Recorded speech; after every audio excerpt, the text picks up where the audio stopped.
Welcome to Geetamrit. Bhagavad Gita में जीवन के मूल प्रश्नों का उत्तर मिलता है। मैं कौन हूँ? आत्मा क्या है? आत्मा का स्वरूप कैसा है? गीतामृत में इन्हीं विषयों का वर्णन सरल शब्दों में। पिछले सेशन हमने चर्चा की थी अध्याय 3 श्लोक 14 एवं 15।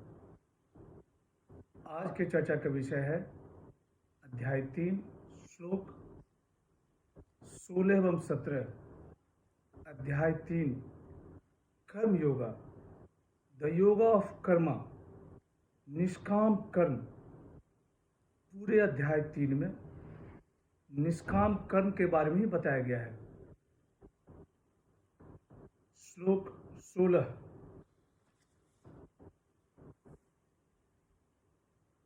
एवं प्रवर्तितं चक्रम नानुवर्तयति यः अघायुरी इंद्रियारामो मोघम पार्थ सजीवति। हे पार्थ, जो सृष्टि चक्र का अनुसरण नहीं करते हैं वह इंद्रियों में रमण करने वाला, पाप में जीवन बिताने वाला मनुष्य व्यर्थ ही जीता है। ओ Partha, he who does not follow the Srishti Chakra, he is evil in nature, sensual in delight, and he lives in vain. सृष्टि चक्र, कर्तव्य कर्म से यज्ञ, यज्ञ से वर्षा, वर्षा से अन्न और अन्न से प्राणी, ये सृष्टि चक्र चलता रहता है। जो सृष्टि चक्र के अनुसार नहीं चलते हैं वे यज्ञ के प्रसाद से वंचित रह जाते हैं। वे इंद्रियों में रमण करने वाले होते हैं और विषय भोग में ही घूमते रह जाते हैं।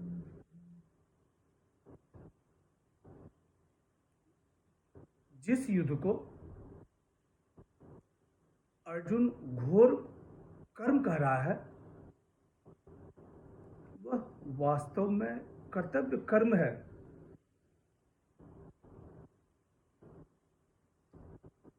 अपने कर्तव्य कर्म का पालन न करने वाला मनुष्य इस संसार में व्यर्थ ही जीता है, ऐसा भगवान श्री कृष्ण यहाँ कह रहे हैं। कर्तव्य कर्म न करने वाले को पहले चोर की संज्ञा दी गई, उसके बाद कहा गया कि वे पाप ही खाते हैं, और यहाँ कहा जा रहा है कि संसार में वे व्यर्थ ही जीते हैं। यह बात 5000 साल पहले कही जा रही है कि सृष्टि चक्र के अनुसार यदि हम चलें तो ब्रह्मांड में संतुलन बना रहेगा। आज बात हो रही है जलवायु परिवर्तन, क्लाइमेट चेंज, और ये दूरदर्शिता देखिए इंडियन फिलॉसफी का। श्लोक 17,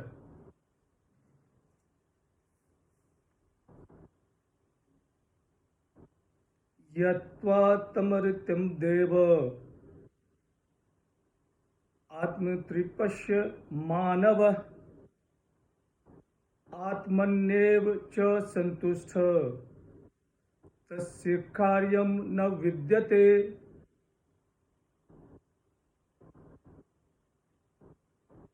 जो मनुष्य आत्मा में ही रमने वाला, आत्मा में ही तृप्त, आत्मा में ही संतुष्ट है, उसके लिए कोई कार्य शेष नहीं बचा।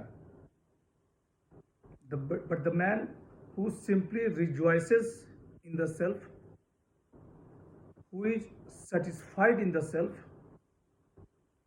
who delights in the self, there exists no action to be performed. यहाँ भगवान श्री कृष्ण कर रहे हैं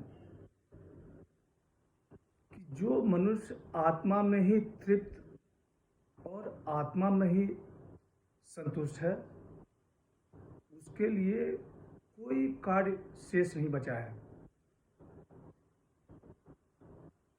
जो यज्ञ की भावना से कर्म करते हैं, वे सिद्ध पुरुष कहलाते हैं। उनके लिए कर्म में ही ईश्वर साक्षात्कार वे अनुभव करते हैं। हम कर्म तृप्ति एवं संतोष के लिए करते हैं। सिद्ध पुरुष, इनको तृप्ति और संतोष आत्मा में ही मिलती है। उनको आत्म साक्षात्कार करने के लिए कोई कार्य अलग से नहीं करना है, क्योंकि वे हर पल आत्म साक्षात्कार अनुभव कर रहे हैं अपने कर्मों के द्वारा। आज की चर्चा यहीं समाप्त करते हैं। अगले सेशन में चर्चा को और आगे बढ़ाएंगे। ओमस्तु मा सद्गमय तमसो मा ज्योतिर्गमय मृत्युमामृतम गमय। ओम शांति।